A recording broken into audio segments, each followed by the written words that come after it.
प्रिय स्टूडेंट्स, बहुत जल्दी ही आपकी परीक्षा आने वाली है। कुछ क्लासेस के लिए तो टाइम टेबल तय भी हो गया है, डेट्स तय हो गई हैं और कुछ की बहुत जल्दी आ जाएंगी। तो आप सभी को बहुत जल्दी ही मार्च में, अप्रैल में, मई में, इन महीनों में परीक्षाएं देनी है और इन परीक्षाओं में हमारी कोशिश रहती है कि हम बहुत अच्छा परफॉर्म करें। और ये कोशिश हमारी भी रहती है, लेकिन हमारे पेरेंट्स की, हमारे विद्यालय की, कॉलेज की, इन सबकी भी रहती है कि हमारे स्टूडेंट्स बहुत अच्छा परफॉर्म करें। लेकिन उन सबकी उम्मीद है, अच्छा परफॉर्म करना किसको है? वो तो आपको करना है। अभिभावक तो उम्मीद कर सकते हैं, लेकिन उम्मीद को पूरा कौन करेगा? आप करोगे। स्कूल उम्मीद कर सकता है, लेकिन उसको पूरा कौन करेगा? वो आप करोगे। तो कुल मिलाकर के ये है कि उम्मीद करने वाले तो बहुत हैं, लेकिन उसको पूरा करने वाले केवल आप हो। तो कुल मिलाकर ये है कि आपको बहुत ज्यादा इस बीच में चीजें ध्यान में रखनी पड़ेंगी, क्योंकि आपका अपना भविष्य, आपके अभिभावक की उम्मीद और स्कूल की, इन सब की आपसे जुड़ी हुई है। तो जो भी अभी परीक्षा में समय बचा हुआ है, उस समय को हम कैसे काम में लें, कैसे उसका बेहतर उपयोग करें, किस ढंग से अपना अध्ययन करें ताकि हम परीक्षा में बेहतर परफॉर्म कर सकें। तो ऐसी कुछ छोटी छोटी बातें हैं, उनको टिप्स कह सकते हो। उनमें से बहुत बातें आप जानते हो, बस केवल हम आपको रिमेंबर करा रहे हैं, याद दिला रहे हैं। कुछ बातें हो सकता है कि आप ध्यान में नहीं हो। इन सब बातों को ध्यान में रख करके एक एक बिंदु पर हम आज बात करेंगे और वो आपके बहुत काम की भी हो सकती है। जैसे परीक्षा के लिए सबसे महत्वपूर्ण होता है समय। तो इस समय का हम मैनेजमेंट या प्रबंधन कैसे करें, इसकी कुछ चीजें हमें देखनी पड़ेगी। तो सबसे पहले परीक्षा के लिए है समय का प्रबंधन, टाइम मैनेजमेंट या समय प्रबंधन।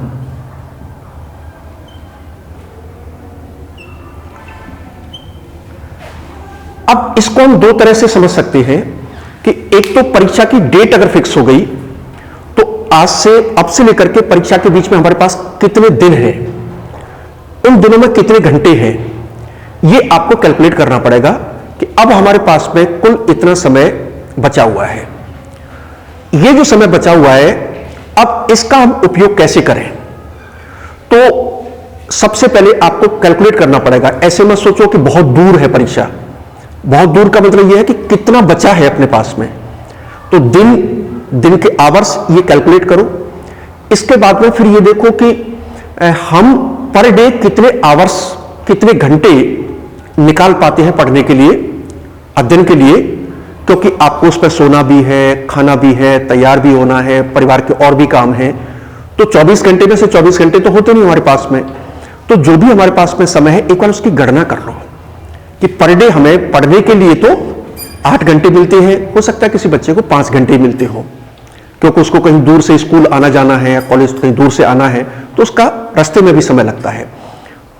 टोटल टाइम कितना, पढ़ने के लिए कितना बचा। अब इसको डिवाइड कर लो सब्जेक्ट वाइज, और ये हर बच्चे का अलग होगा, क्योंकि किसी ने एक विषय कम पढ़ा है पहले और वह विषय दूसरे ने ज्यादा पढ़ लिया।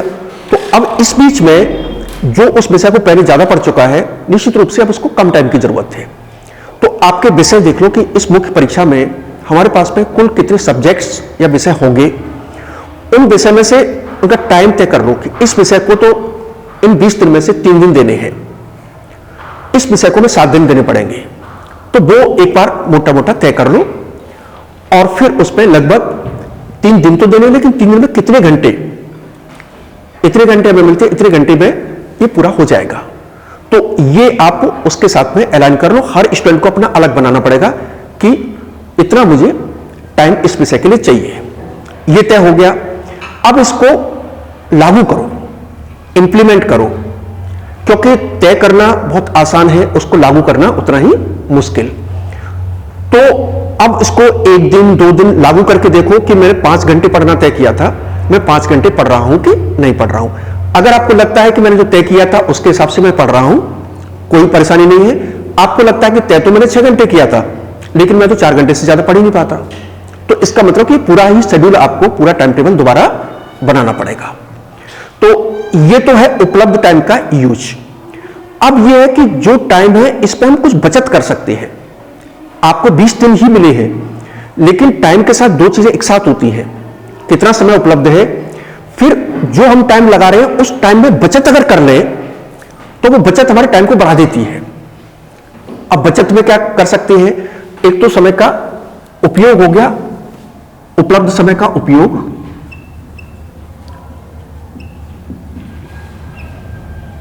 समय का उपयोग, और दूसरा है समय की बचत, या इसको बोलते हैं टाइम सेविंग, समय की बचत।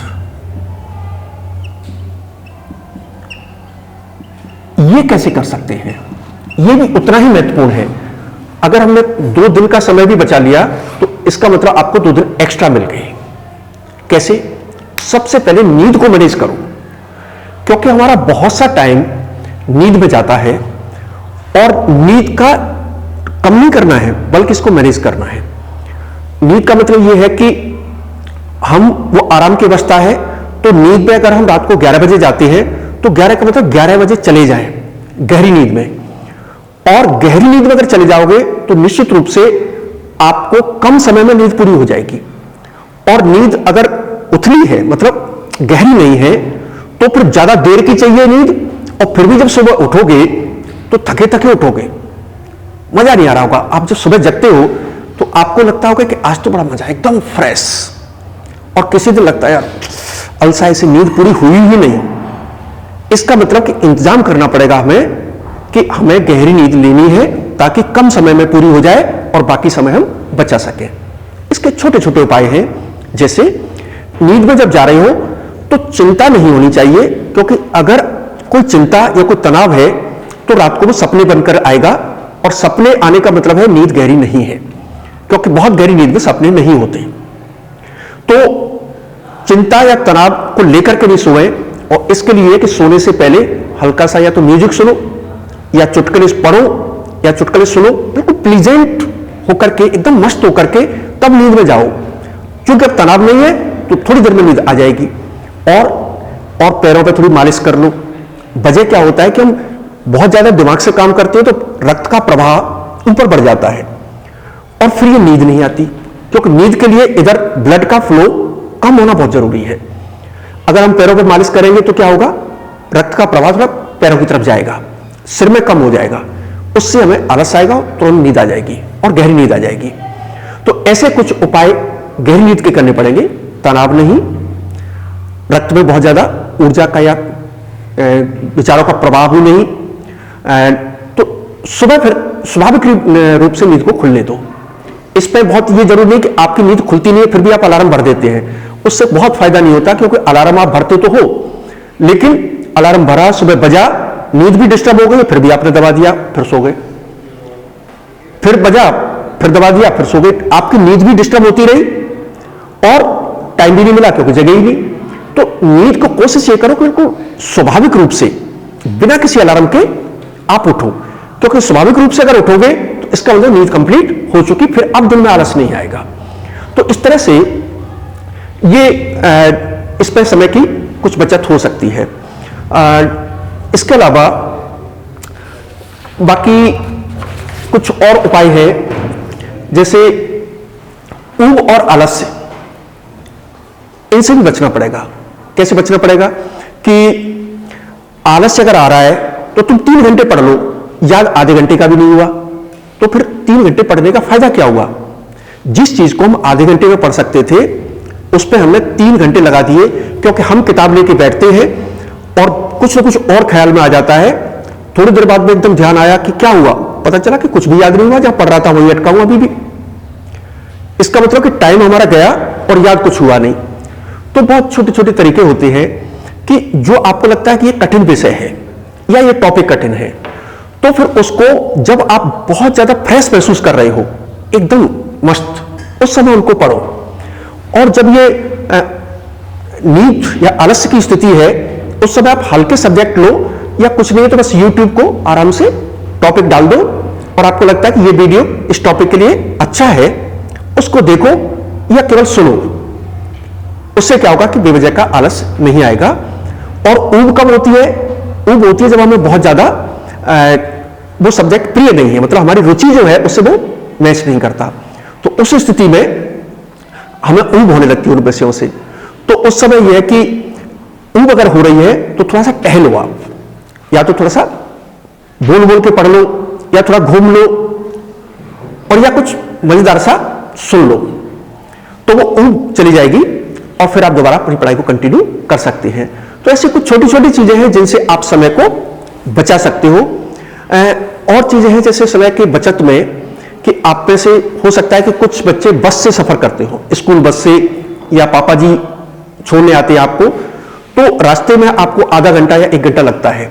क्या करो उस बीच में? स्कूल बस में आ रहे हो, कुछ मत करो, अपने मोबाइल पे कोई बढ़िया सा टॉपिक अपने कोर्स का डालो, उसका यूट्यूब पे वीडियो लो और आराम से आधे घंटे 1 घंटे सुनते हुए चले आओ। तो परीक्षा अगर नहीं होती तो हम खिड़की से बाहर झांके आराम से, कोई दिक्कत नहीं है, रोड की तरफ देखें, कुछ भी देखें, लेकिन चूंकि अभी समय कम है तो इस बीच में हम बस में जो आने जाने का समय है उसका भी हम बेहतर उपयोग कर सकते हैं पढ़ाई में। तो ये तो है समय का प्रबंधन। समय के प्रबंधन के अलावा दूसरी जो महत्वपूर्ण चीज है वो है शारीरिक स्वास्थ्य। शारीरिक स्वास्थ्य, फिजिकल हेल्थ, ये क्यों जरूरी है? क्योंकि शारीरिक रूप से अगर हम अस्वस्थ हो गए तो निश्चित रूप से हमारा समय खराब होगा और पढ़ाई भी ठीक से नहीं होगी। छोटी छोटी चीजें हैं कि बहुत भारी एक्सरसाइज न करें। जैसे आपको कुछ लोगों को जिम का शौक होगा, जिम जाने का, लेकिन इस समय परीक्षा के समय में जिम को थोड़ा दिन छोड़ दो। वजह क्या होता है कि जिम में बहुत भारी एक्सरसाइज होती है, आपकी जो ऊर्जा है शरीर की वो वहां खर्च हो जाएगी, फिर तो आप खा पी करके सो ही जाओगे। तो इस समय तो बिल्कुल हल्की फुल्की एक्सरसाइज, हल्का सा दौड़ लो या घूम लो, क्योंकि भारी एक्सरसाइज का मतलब आपको नींद लेनी पड़ेगी ज्यादा, और इस समय हमारे पास में इतना वक्त नहीं है। तो हल्की एक्सरसाइज। दूसरा यह कि नहाना धोना ऐसी चीज है जिससे हम थोड़ा सा फ्रेश होते हैं, तो उस पर कटौती मत करना, लेकिन उसमें जो तैयार होते हो उस समय में कटौती कर लेना। नहाना रोजाना है, स्वास्थ्य के लिए बहुत जरूरी है, क्योंकि गर्मियों में पसीना आता है तो नहाने से हमें क्या फुर्ती आती है। लेकिन जो तैयार होने में तुमने कभी टाई लगा रहे हो, कभी कुछ, ये कुछ दिन बाद हो सकता है, उस समय में थोड़ा सा बचत कर ले और खाने में विशेष सावधानी बरतें। वजह क्या होता है कि इस अवधि में बहुत ज्यादा भारी खाना नहीं खाना है। अब मम्मी पापा को तो क्या लगता है कि अच्छा पढ़ाई कर रहा है, एग्जाम की तैयारी, वो घी और हलवा खिलाओ उसको, बच्चे को। तो ऐसी न जाने कितनी चीजें हम भारी खिला देते हैं, लेकिन खा तो ली। अब पचाने में क्या होता है कि हमारा रक्त का प्रवाह भोजन लेने में बढ़ जाता है। अब जब हमने ज्यादा खाया या भारी खाया, थोड़ी देर में हमें आलस आने लगेगा और उसके बाद में हो सकता है आप नींद में ही चले जाओ। तो इसका मतलब कि परीक्षा में ऐसा कोई बहुत फिजिकल वर्क नहीं है, हल्का फुल्का खा के भी काम चल सकता है। थोड़ा खाओ, टुकड़े टुकड़े में खाओ, क्योंकि इससे क्या होगा, स्वास्थ्य भी थोड़ा ठीक रहेगा। तो शारीरिक स्वास्थ्य पर आपको विशेष रूप से ध्यान देना है। और पढ़ते समय क्या होता है, एक ही पोस्चर जिसको बोलते हैं, जैसे कुर्सी पे पढ़ रहे हो तो लगातार उस पर बहुत घंटे तक मत बैठो, 1 घंटे बाद में खड़े हो जाओ और थोड़ा सा टहल लो, क्योंकि ये बाद में क्या है, लगातार आप एक ही स्थिति में बैठते हो तो रीढ़ की हड्डी में इनमें प्रॉब्लम होने लगती है। तो एक निश्चित अंतराल के बाद में, जैसे 1 घंटे बाद में थोड़ा सा 2-4 मिनट आप टहल लें। तो ऐसी कुछ छोटी छोटी चीजें हैं जो आपके शरीर के स्वास्थ्य के लिए बहुत जरूरी है। इसके अलावा तीसरी जो महत्वपूर्ण चीज है वो है मानसिक स्वास्थ्य। मानसिक स्वास्थ्य ये कहीं ज्यादा महत्वपूर्ण है शारीरिक स्वास्थ्य से। और इसको मेंटेन करना, इसको बनाए रखना बहुत जरूरी है। क्या क्या करना है इसमें? परीक्षा में आप हर साल देखते हो हमारे कितने बच्चे तनाव में, भय में, इवन कई बार तो इतना भय हो जाता है कि कुछ बच्चे कभी कभी कोई एक आध बच्चा सुसाइड भी कर लेता है। ऐसे केस हम पढ़ते रहे अखबारों में। तो मानसिक रूप से हमें स्वस्थ रहना बहुत जरूरी है। और करना क्या है कि एक तो आपको हर समय खुश रहना, प्रसन्न रहना और उत्साहपूर्वक रहना बहुत जरूरी है, क्योंकि बिना इसके आप तैयारी नहीं कर सकते। अगर बहुत ज्यादा तनाव में रहोगे तो तनाव की वजह से क्या याद ही नहीं रहता, हमारी स्मृति की जो क्षमता है वो कम हो जाती है। तो कोशिश करो कि कम पड़ी है लेकिन हमारा तनाव नहीं बढ़ जाए, पूरा उत्साह रहना चाहिए, हर समय लगे कि हां कुछ अच्छा कर रहे हैं। तो उत्साह में रहोगे, खुश रहोगे। खुश रहने के लिए आपको कोई हंसी का सीरियल भी देखना पड़े तो एक आधे घंटे देख सकते हो, थोड़ा सा एंजॉय करो चीजों को। तो एक तो वो करो। इसके अलावा क्योंकि बहुत ज्यादा तनाव होगा तो आपके इवन सपने में ही चला जाता है। कई बार आपको लगा होगा कि सपने में ऐसी चीज देख ली, मेरा पेपर छूट गया, आधा घंटा ही निकल गया, एग्जाम से लेट हो गया, ऐसी बहुत चीजें हो जाती है। ये इसका मतलब अगर ऐसा हो रहा है तो आप मानसिक रूप से स्वस्थ नहीं हो, क्योंकि आपके अंदर तनाव अंदर चला गया। इसके अलावा ये जो हर बच्चे में इंडिविजुअल डिफरेंस होता है। कोई बच्चा चित्र अच्छा बनाता है, कोई पेंटिंग अच्छी करता है, कोई लिखता अच्छा है, कोई गाता अच्छा है। तो क्या है, हर बच्चा एक दूसरे से अलग होता है। इवन एक ही मां बाप के दो बच्चे भी एक से नहीं होते। तो हमें क्या है कि लोग तुलना करते हैं, इस बच्चे के तो 90% नंबर आए, तुम्हारे क्यों नहीं आए? तुम कोशिश करो। ये तुलना क्या है, तुम्हें प्रेशर में डाल देती है। अब तुम्हें लगता है कि यार उसके 90 आ गए वो तो अच्छा हो गया। किसी के 90 आ जाने से, 90% आ जाने से वो अच्छा नहीं हो गया, बस वो तुमसे अलग हो गया।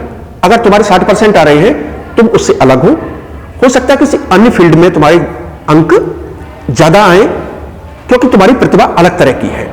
तो हर बच्चे का जो अंतर है, इस अंतर को तुम समझो। चाहे बाहर के लोग कितना भी कहें कि तुम उसके जैसा क्यों नहीं कर रहे हो, उसके जैसा क्यों नहीं परफॉर्म कर रहे हो, इस तुलना से तुम दबाव में मत आओ, क्योंकि हर बच्चे का अपना अलग स्थिति है और वो अलग तरह से परफॉर्म करता है। इसके अलावा एक जो कंपटीशन है, इसका विशेष ध्यान रखना कि हमें हर कोई प्रतियोगिता में डालना चाहता है कि तुझे टॉप करना है, अब क्या बोर्ड में मेरिट बनाना है, कॉलेज में टॉप करना है। ये जो प्रतियोगिता है या उससे ज्यादा नंबर लाने हैं, यह भी एक तनाव का कारण बनता है। प्रतियोगिता में बहुत सीधा सा फॉर्मूला है कि किसी और के साथ तो प्रतियोगिता करो ही मत। प्रतियोगिता केवल किसके साथ करनी है? अपने साथ, बस। क्योंकि और के साथ करोगे तो चलो एक का उदाहरण दिया कि इसके 90% है, तुम 90% ले आए। अब जिस दिन तुम्हारे 90% आएंगे, तुम्हारी तुलना किससे करेंगे? 99% वाले से, कि उसके तो 99% आए थे। अब तुम फंस गए फिर चक्कर में। सदा प्रतियोगिता अपने साथ करो कि कल मैंने 3 घंटे पढ़ा था, आज मैं कोशिश करूंगा कि 4 घंटे पढूं। कल मैंने 4 पेज याद किए थे, आज मेरी प्रतियोगिता मेरे से ही है, आज तो मैं ज्यादा ही याद करूंगा। कल मैंने क्वेश्चन पेपर सॉल्व करके देखा था, मेरे 100 में से 80 नंबर आए थे, आज मैं कुछ ज्यादा करके देखता हूं। अपने साथ तो लगातार लगे रहो, इससे किसी को कोई दिक्कत नहीं है, तुम कोई तनाव में आने वाले नहीं हो। अपने साथ प्रतियोगिता में क्या समस्या है? और परफॉर्म भी बेहतर करोगे, मोटिवेशन भी बना रहेगा। तो किसी और के साथ प्रतियोगिता में नहीं, क्योंकि उससे क्या है, मोटिवेशन उल्टा कम हो जाता है, डर घुस जाता है। तो सेल्फ मोटिवेशन बना रहे, अपने साथ लगातार बेहतर करने का प्रयास करते रहो। इसके अलावा एक ये क्रोध जो है, इसको थोड़ा सा संभल के रहना, क्योंकि इस उम्र में तुम्हारे जो हार्मोन्स होते हैं बायोलॉजी में, जैसे एड्रिनल ग्रंथि से हार्मोन निकलते हैं, ये आपको क्रोध बहुत दिलाते हैं, बात बात पर गुस्सा आता है। लेकिन इसके 2 नुकसान हैं। नुकसान क्या है कि एक तो क्रोध में हमारी ऊर्जा खर्च होती है। इसके अलावा कुछ जरूरी चीजें हैं परीक्षा की दृष्टि से, वो है आदतों में बदलाव। आदतों में बदलाव या परिवर्तन। क्या मतलब है? जैसे अभी पिछले 2 साल से कोरोना का प्रभाव जो रहा है, उसकी वजह से हमारी क्लास ऑनलाइन होती रही। हम तो बस स्क्रीन के सामने बैठ करके देखते रहे हैं। लिखने की करीब करीब आदत ही हमारी चली गई, जबकि क्लासरूम में तो हम कोई पढ़ाता भी है तभी नोट करते हैं। अब इस आदत को तोड़ना पड़ेगा, क्योंकि परीक्षा में तो आपको लिख करके उत्तर देना है और लिखने की हमारी आदत नहीं रही, और लिख भी ले तो उसकी स्पीड नहीं रही। ये आदत आपको बदलनी पड़ेगी। मतलब क्या करना है, अब हमें जो पढ़ना है उसको पढ़ते समय लिख लिख के देखना है। कुछ भी पढ़ो बिल्कुल जल्दी जल्दी में उसको नोट करो, लिखो रफली, कोई मतलब नहीं है उसका, लेकिन उससे क्या है कि लिखने की स्पीड आपकी बनेगी। एक जो दूसरी चीज है आदतों में, अटेंशन बहुत जरूरी है।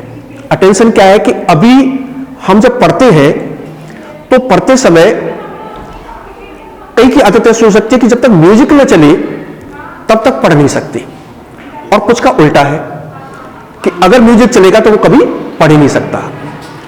तो इस पर ये देख लें कि अगर मतलब असली जो पर्पज है वो पढ़ाई का है, पढ़ाई हो रही है वो चाहे म्यूजिक सुन के हो रही है या बिना म्यूजिक के हो रही है, अगर हमें अटेंशन पूरा है, समझ में आ रहा है, तो फिर कोई दिक्कत नहीं है।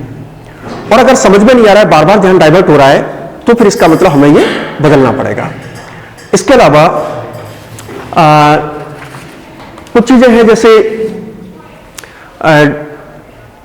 आपके जो पढ़ते समय बार बार मन में विचार आ जाते हैं, ये बहुत डिस्टर्ब करते हैं। कुछ भी पढ़ने बैठे और बीच में कुछ न कुछ अंदर और आ जाता है। इसके लिए विधियां हैं कुछ ध्यान की, हालांकि वो थोड़ा सा जटिल मामला है, लेकिन मेडिटेशन या ध्यान जो है, अगर थोड़ा सा हम इस पर प्रैक्टिस कर लें तो बड़े आराम से इन विचारों से मुक्ति मिल सकती है। फिर आप अगर आधे घंटे पढ़ रहे हो तो इसका मतलब आधे घंटे ही पढ़ रहे हो पूरा, उस बीच में और कुछ नहीं होगा। तो ऐसे कुछ ये आदतों के बदलाव हैं जो परीक्षा के लेकर के करने पड़ेंगे। एक और महत्वपूर्ण चीज है कि जो हमारी अध्ययन की सामग्री है उसका चुनाव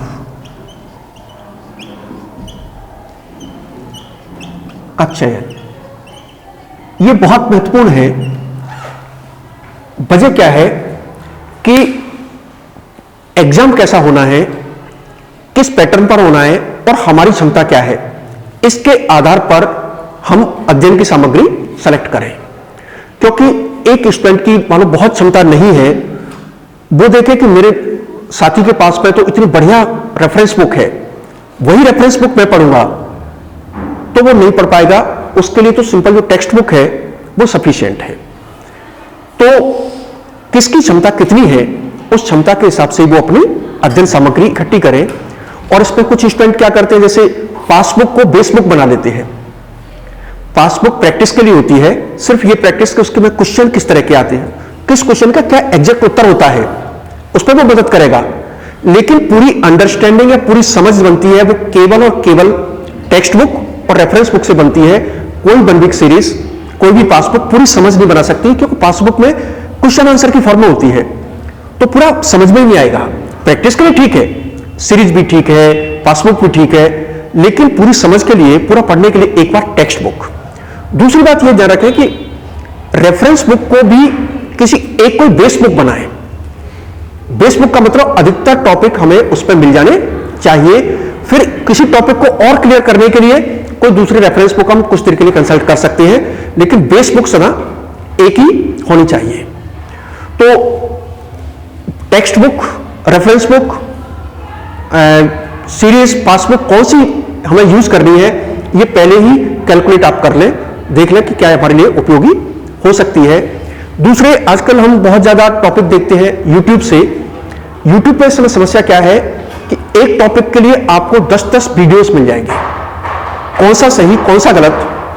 तो इस पे ऑथेंटिक अगर कोई चैनल है, सोर्स है, उनका इस्तेमाल करें, क्योंकि बहुत ज्यादा गलत सूचनाओं वाले वीडियो भी आपको मिलेंगे। मैं खुद ऐसे एक्सेस करता हूं, इतनी फेक जानकारी के वीडियोज उपलब्ध है। तो YouTube पे से क्या लेना है, कितना लेना है, ये पहले जांच लें। उसका जब भी सुन रहे हैं किताब से एक बार मिलान कर लें कि ये जहां जो बताया जा रहा है यहां वो किताब में सही है कि नहीं है, उसके बाद उसका यूज करें। तो ऐसे कुछ छोटी छोटी ये टिप्स हैं, ये परीक्षा में आपके लिए सहयोगी होंगी ऐसी मैं उम्मीद करता हूं। बाकी ये केवल आपके लिए सुझाव के लिए है, सजेस्टिव है, आप अपनी तैयारी अपने हिसाब से करें। इनमें से कोई काम की हो तो ही काम में लें, ये आपका कोई आधार नहीं हो सकता। हो सकता है कि बहुत चीजें आप पहले से बेहतर कर रहे हो, तो अपनी उस जो भी तैयारी है उसको बनाए रखें। धन्यवाद।